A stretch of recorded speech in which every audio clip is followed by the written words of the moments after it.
Here we've got the equation y equals 5x over x minus 4 times x plus 5 squared. For our vertical asymptote, we're looking at the denominator. We've got x minus 4 equal to 0, so x is equal to 4.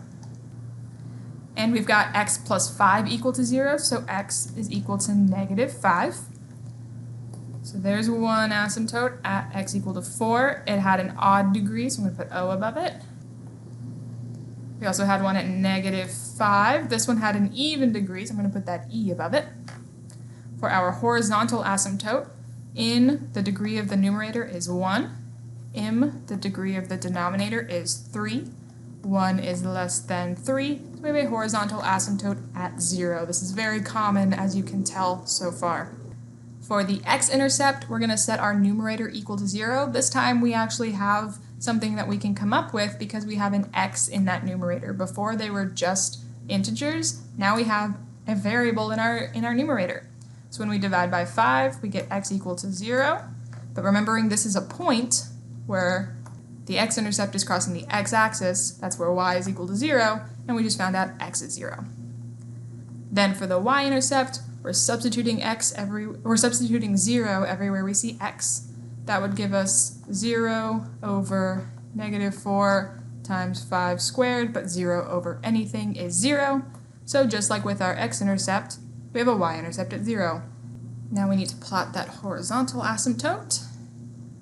This is a positive fraction, so we're going to start above our asymptote. Then I need to also plot my origin, my intercepts. So now we are hugging the axis, come up to another one, hug that one.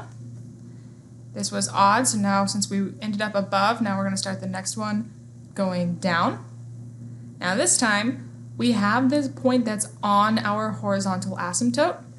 I need to look at the degree of what was happening at that point. So here, we found that point by taking 5x equal to 0. The degree of 5x is 1, which is odd. And since it's 1, that means we're going to go through it, if you remember that from your graphing polynomials days. We're going to go through that point. That means we are crossing this horizontal asymptote. You can cross a horizontal asymptote in some situations. So we're going through it, and then we're going to keep going up. We're not bouncing. If we were bouncing, right, if we had a degree of 2, we would bounce off of that point and come back down. But since our degree is 1, we're going through the point and continuing to go up. Then this asymptote had an even degree, so we're going to stay up next to that where we ended up on the last one. We're going to hug those asymptotes.